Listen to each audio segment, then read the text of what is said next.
As we've been reporting, the US President Joe Biden has been forced to clarify his comments after calling Donald Trump supporters garbage during a Kamala Harris event.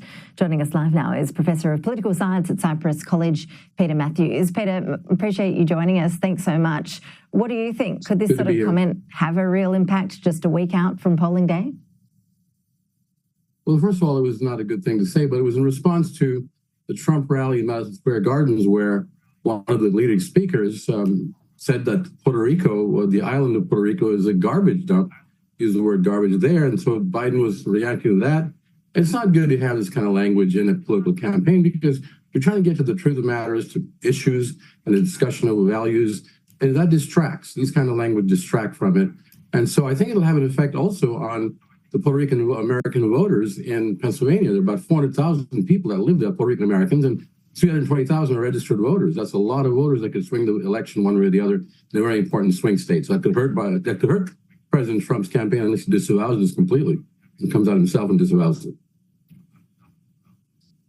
Well, Donald Trump has already compared this comment from Joe Biden to Hillary Clinton's deplorables comment back in 2016. With the benefit of hindsight, how damaging was that for Democrats? That was more than just a distraction, wasn't it?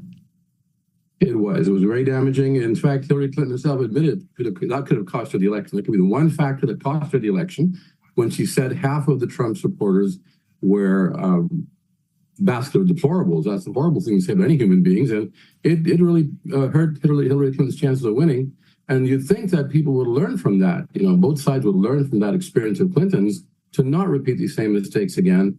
And I would urge them to start talking about issues, about how they're going to help the American people with get jobs and with business, with climate change, and also Puerto Rico. In fact, Vice President Harris said she's going to be having a plan for Puerto Rico to have economic development and fix the electric grid over there. Those kinds of positive policies are more important than name calling.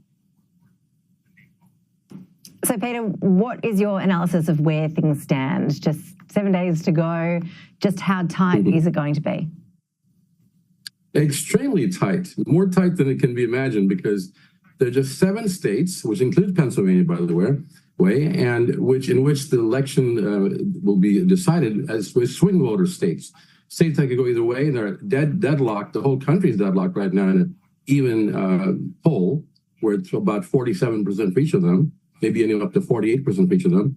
And in the swing states, they will decide the electoral counts, because those states are so close, they could go either way and give the 270 vote margin over to one side or the other. Those 7 swing states are so close that whatever happens there, and something like this that happened with the Puerto Rican American comments about Puerto Rico, rather, comments by the comedian, could make a difference, because in that one state, if just 10,000 voters switch over, if the state was won by less than that, as for example, the state of Georgia was won by about 11,000 votes last time, Pennsylvania about 150,000 votes or so, 170,000 votes.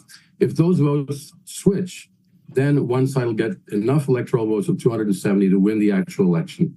So it is a dead heat, even race right now. Peter Matthews, appreciate your analysis. Thanks so much. Thank you. My pleasure. Take care.